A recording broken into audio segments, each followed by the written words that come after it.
So, a reality czar, that's what the New York Times is proposing here. Several experts I spoke with recommended that the Biden administration put together a cross agency task force to tackle disinformation and domestic extremism that would be led by something like a reality czar. And that is extremely dangerous beyond just the current, what I believe to be true or what I see as truth is different than what you see as truth based off my live experiences and the way I filter information, the sensations I experience through my experiences and basically register that as inputs versus how you do the same thing. Not only that, but let's look at the second and third order of effects, right? So, right now, woke ideology is what would be considered reality, according to some people, that we need more woke means more gooder, right? If the more woke, you can't be good enough. You get canceled if you're not progressive enough. Even those on the left are eating themselves for not having been progressive enough. So, right now, the reality czar would be pushing a leftist progressive agenda. And there's questions as to how good or bad that may be, right? But now imagine that 4 years from now, Marjorie Taylor Greene runs for president and wins. Now that reality czar, the truth in the world will now be QAnon. QAnon would now be the reality. And now everybody must believe in the wave and the storm and the whatever, trust the plan, whatever nonsense they tout, something about lizard people sucking the souls out of children, whatever you want to call it, right? But then that would become the reality because there would be a reality czar and the powers that be would now be QAnon. And QAnon would then be the reality czar.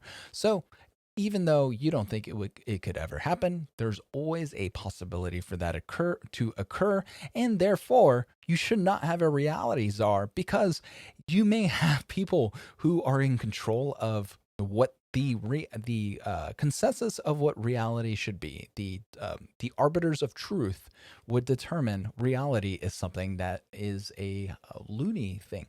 Would you want a crazy person to tell you what the truth is? Probably not. So it is bananas.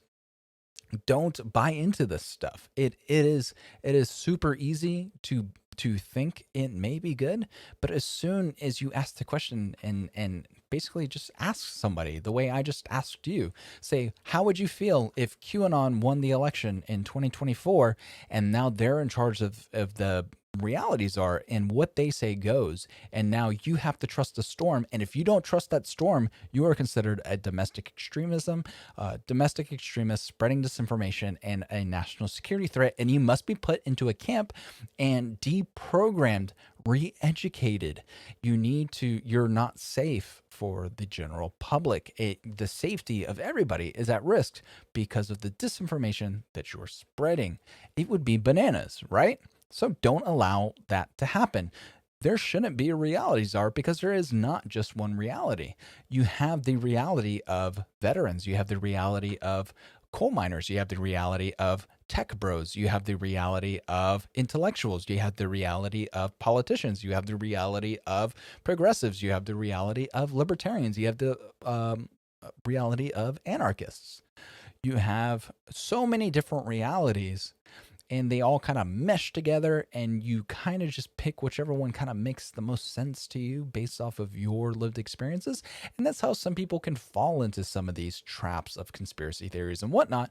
But you don't want to have somebody say, this is the reality of which we'll live by, because it's most likely not going to be the correct reality.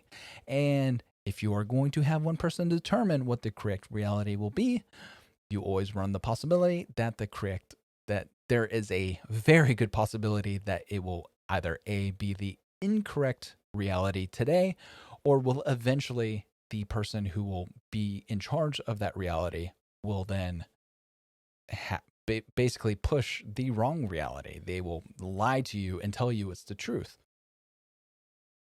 Jumping over to headlines for now. Some pigs are more equal. The national security state shields one of its own miscreants again.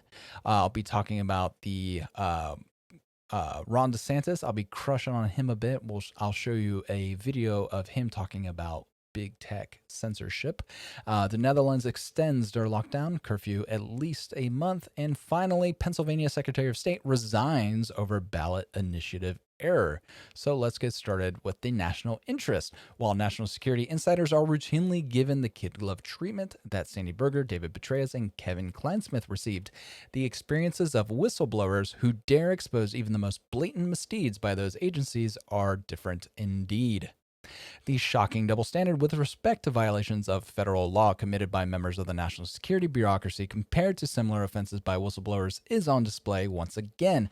In late January, federal judge James Boasberg sentenced former FBI Assistant General Counsel Kevin Kleinsmith, who admitted falsifying evidence submitted to Foreign Intelligence Surveillance Act, the FISA court, for a warrant to spy on Carter Page, a one-time foreign policy advisor to former President Donald Trump. Boasberg sentenced Kleinsmith to a mere 12 months probation and $400 hours of community service. The judge said that the evidence persuaded him that Kleinsmith likely believed that what he said about Mr. Page was true. A Wall Street Journal editorial points out just how much that excuse lacks credibility, since prosecutors made clear that evidence of Mr. Kleinsmith's animus toward Donald Trump is considerable. As for being an honest mistake, remember that Mr. Kleinsmith changed an email confirming Mr. Page had been a CIA source to one that said the exact opposite, explicitly adding the words "not a source" before he forwarded it. So basically, Mr. Page is a CIA source, is something received potentially from the CIA, and Mr. Kleinsmith changed it to Mr. Page is not a source of the CIA, and then forwarded that email. And then the judge says, oh, well, maybe he likely believed what he said about Mr. Page was true. No, if you have to add the exact opposite, if you're changing information that that a sister intelligence agency is giving you, then you are either A, not believing the intelligence of the CIA, or B, you are lying. And it's not like the FBI is going out and saying, well, I believe the CIA was lying. No, you are lying. And just the kid gloves that this person was treated, they upended this gentleman's life. You may or may not like Carter Page. That's not up for debate here. It's whether or not the FBI, if police officers, so imagine, there's people upset with the warrants and all this stuff. You have a cop falsifying records, basically stating that this guy was a source of intelligence for foreign operatives for the CIA. He was serving the country in that capacity as an informant. And you now have a police officer stating that, no, he is not an informant. He happens to speak to Russians, but he doesn't do so in the capacity of someone serving the United States of America, and should be investigated because of that. So he actively lied. He went out of his way to lie to a court, to spy on the Trump campaign. So just imagine finding out that your life has been thrown upside down for you having done nothing wrong, and it turns out that the cops had lied to get the warrant, and they just started fishing through everything because they got a warrant to basically search through everything because they had originally lied on their original warrant, and it's ruined countless other people's lives who were associated with you as well. And the worst thing, so Carter Page had his life upended for more than 12 months. So Kleinsmith is only being on probation for 12 months, 400 hours of community service. Carter Page has spent hundreds of thousands of dollars on legal fees. He spent years and years and years defending himself in court. And this jackhole only gets 12 months of probation? This is unacceptable. And people, this should have bipartisan agreement, because this should be extremely scary for those on the left. Because eventually, if they believe Trump was a fascistic dictator, and just think about it. So imagine if Trump was a fascistic dictator and allowed his FBI agents to lie and get warrants on Joe Biden or AOC or Kamala Harris or Andrew Yang or Bernie Sanders and all these people and just lie and get FISA warrants and say, oh, well, Joe Biden still talks to agents of other countries. His son has business dealings with people of other countries. We can't trust them. Joe Biden says his son's the smartest kid he ever met, blah, blah, blah. He can't be trusted because perhaps he is a foreign agent. He doesn't work on behalf of the United States. We know that for sure. He hasn't filled out the foreign lobbying things that he's supposed to be doing. So we need to be investigating him through a FISA. Their heads would explode. People's heads would explode over Orange Man being bad, Orange Man being a fascistic dictator. But it's okay if this affects the Orange Man, as long as it only affects the Orange Man. But if the Orange Man had did this, people's heads, again, would be exploding. Where is the justice? No justice, no peace. That, all cops are bad and all blah, blah, blah, right? And it's just so horrible.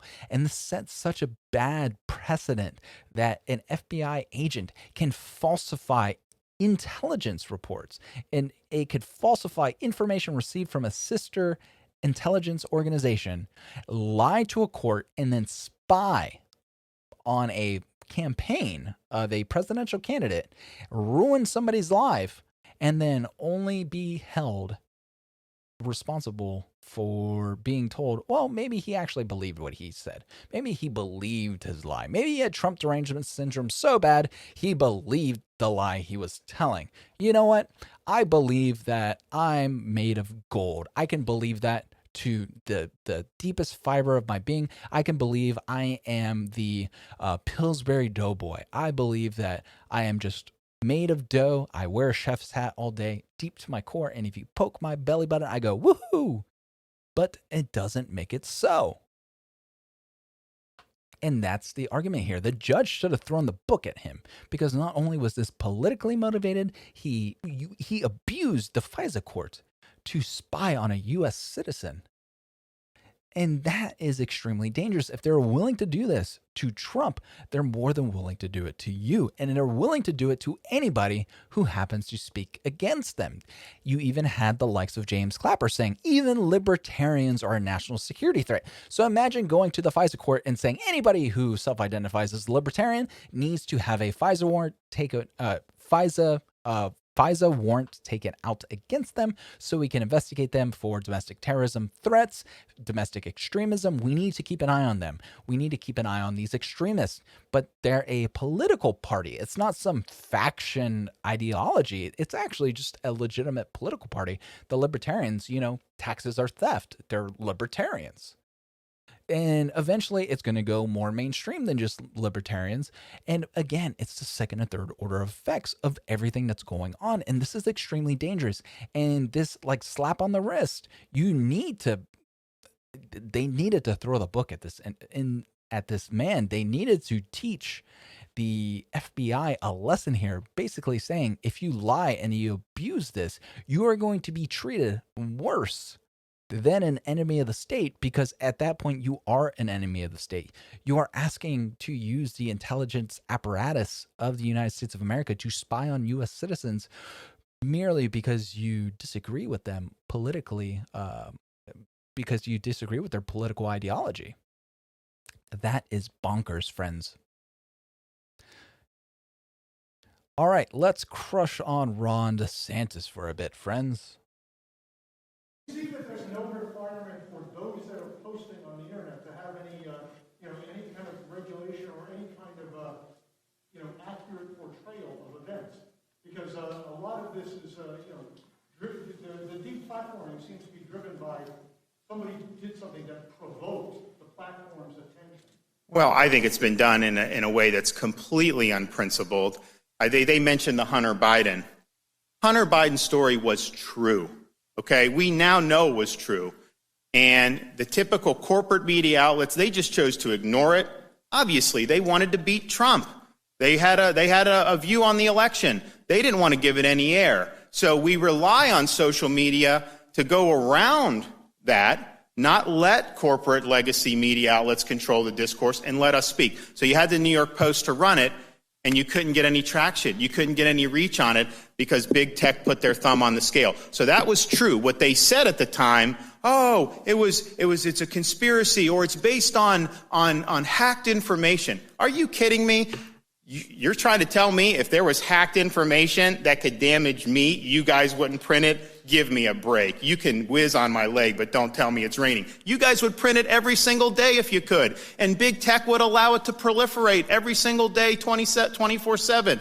So it's not being done on a principled basis. And it's not, there's threats on me. And it only gets taken down if law enforcement goes and tells them to do it. Otherwise, it just stays up. They're not moderating any of that. So they haven't done a good job in it. The thumb's always on the scale in one direction. And we just need to bring some protection for folks. I really, really worry when you have a business owner that may rely on some of these tools to do small business. If they engage in wrongthink or they go to the wrong political event, then all of a sudden they can act in concert and just take you off. You need to have protection again. So I agree with him 100%. They had a story ran by the New York Post and it was factually accurate. Even the Biden campaign couldn't deny the story. They didn't deny the existence of the laptop. They didn't deny the substance of the story.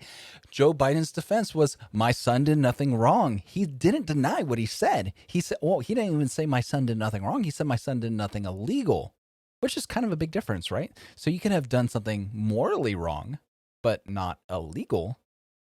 And that's something to keep in mind. And then they suppressed the story. Social media said it was hacked materials, but journalism is leaking hacked materials.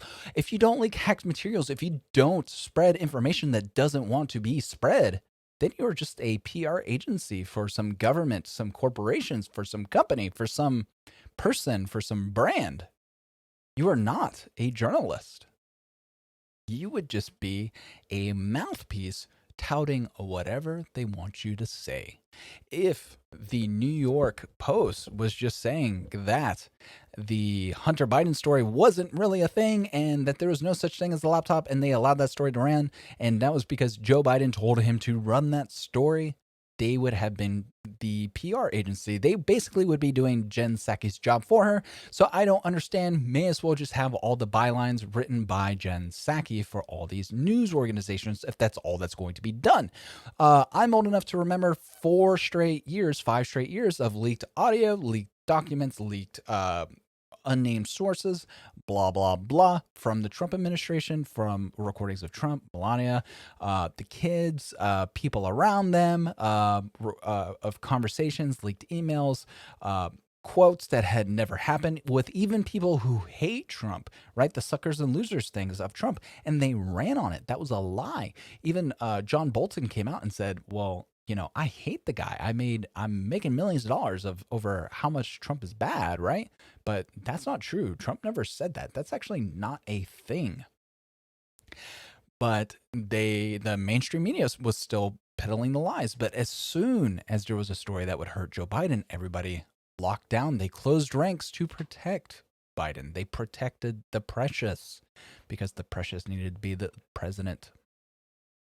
And big tech needed to be more neutral. That's their job. They're platforms. They're not publishers. CNN, New York Times, Washington Post, they're all publishers. They're held responsible for what they print. Even the New York Post, Twitter, and Facebook are not held to the same accountability. Since they are platforms, they are protected, or they're offered protections through Section 230 by acting as a publisher. That's why people are saying maybe we should change Section 230. You have silly people saying, let's repeal it. Let's not repeal it, friends. Let's just change it a little bit. Let's make a couple little changes. Let's change a couple words in there and drive on. And I agree with that. And Ron DeSantis also brings up a good point. He's like, I'm on Twitter. People threaten me all the time. And the only time Twitter takes it down is if the police get involved and tell them to take it down, which I'm old enough to remember when Parler was taken down off of the Google and Apple App Store because of threatening messages that they failed to moderate. And so what's the deal? What's the double standard? Twitter has been caught in peddling child pornography, and now they're not taking down threats to government officials. And what? They're still on the App Store. They're still being hosted by AWS. I believe that's who they're hosted by. What's the deal, guys? What's the deal? Why is there not one standard? Why is there multiple standards depending on your political ideology? Why is there different standards based off of if you're in the in crowd, if you are popular today versus if you are basically conservatives are essentially the punk rock of today?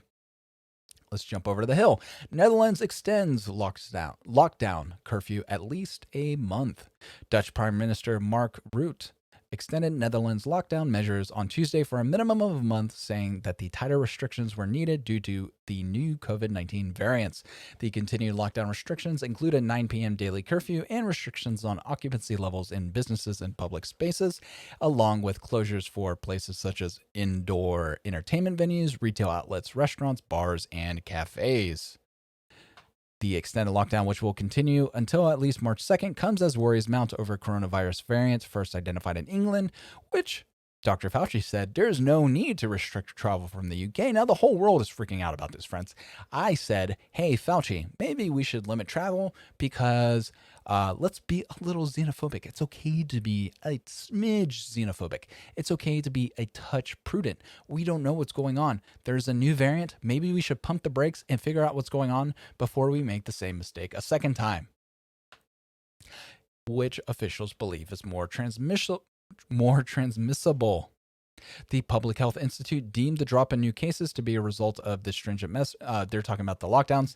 The Public Health Institute deemed the drop in new cases to be a result of the stringent measures and warned against relaxing the policies amid new variants. As the Netherlands worries about the new variant identified in the UK, the British are facing concerns over a variant from South Africa. So there's two new strains. One is bad and one is even worse.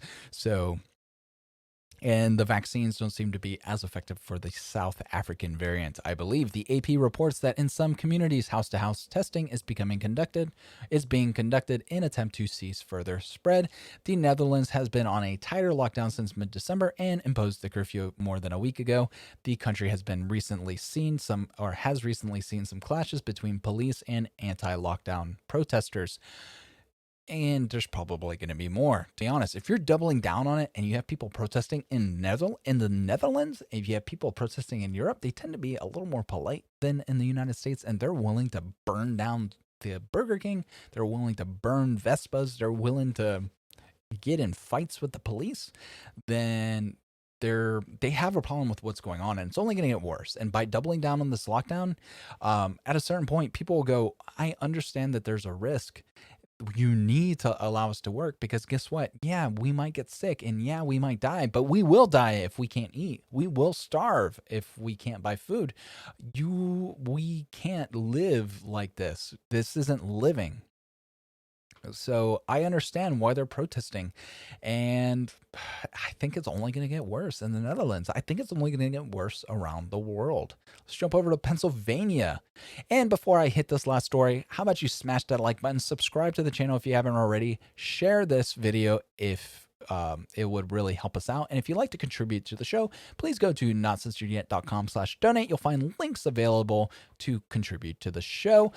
Every little bit helps as we're new, growing, and want to provide consistent quality content free from outside influence. So let's get to this last story. Pennsylvania Secretary of State resigns over ballot initiative error. Pennsylvania Secretary of the Commonwealth, Kathy Boockvar, said she will step down at the end of the week after her office failed to properly advertise a proposed constitutional amendment to expand the civil lawsuit window for alleged child sexual abuse victims. So basically in Pennsylvania, what you have to do, so for 2 straight years, it needs to be put on the ballot. It needs to be passed in 2 successive votes of their state Senate, basically. And it also needs to be advertised in the newspaper for 2 straight years. And she failed to do that on the 2nd year. So basically they need to reset the clock for 2 more years in order for the child protections of legal rights to sue their offenders of sexual abuse towards the children. And she screwed the pooch. She messed up. She dropped the ball. And now the whole process has to start over again. The delay caused by this human error will be heartbreaking for thousands of survivors of sexual abuse, advocates, and legislators, and I join the Department of State in apologizing to you. I share your anger and frustration that this happened, and I stand with you in your fight for justice. Governor Tom Wolf, who announced Boockvar's resignation, said in a statement. The Department of State on Monday also apologized for the oversight, calling it a result of simple human error. You know what? You know what's simple human error? Forgetting to water the plants. Just something mild incompetence is a simple human error. This is a screw up of epic proportions. This is something that has cost a year of people's time. This will cost 2 more years of time in order to pass this law now due to incompetence. This is gross incompetence. This is borderline negligence. Arguments can be made. Was this done purposefully? Why did this occur? Investigations need to happen. Why did this not occur? This is extremely important. This gives rights to child victims of sexual assault or in sexual abuse. Why does the Secretary of State not care about them? Because this simple human error basically says that she does not care about victims of child sexual abuse. And what? It needs to be investigated. It's not simple human error. And to say it's simple human error is, words can't even describe how silly it is to say that it's simple human error. That is gross negligence. It is your job to do something. Again, simple human error is, I forgot to water the plants. I left the gas cap out of the gas tank. That's a simple human error. I forgot where my keys were this morning. That's a simple human error. Me doing something that affects thousands of people, and it's my one job to ensure that it's done right, is not a simple human error. That is just incompetence to the fullest extent possible. Other states, including New York, have similar laws on the books, which have prompted a series of lawsuits against institutions, including the Boy Scouts of America and the Catholic Church. Pennsylvania State Rep Mark Rosie, a backer of the measure who has himself alleged sexual abuse by a priest as a teenager, said that there is still a chance the proposal could make the May primary election ballot. I'm just shocked that this has happened, but we persevered for all these years, and we will continue to do just that. I will not give up the fight until this gets done, period. So at least the guy has a sunny disposition over it. But I still believe this is gross negligence. This is not a simple human error, and she needs to be held accountable for her gross incompetence, not just through the loss of her job, but there needs to be investigations. And if there's some sort of pension available to her for this job, maybe there should be some sort of investigation as to whether or not she should receive it due to her incompetence. If she is unable to have done her job well, then she should not be compensated for having done a job poorly for such a long time. So that's going to be it for today, folks, unless the country decides to start burning itself down, unless the game stonks start reaching $1,000, unless my AMC stocks reach $50 a share, unless something bananas occurs today. That's going to be it for today. I'll see y'all tomorrow. Until then, have a good one, friends. Later.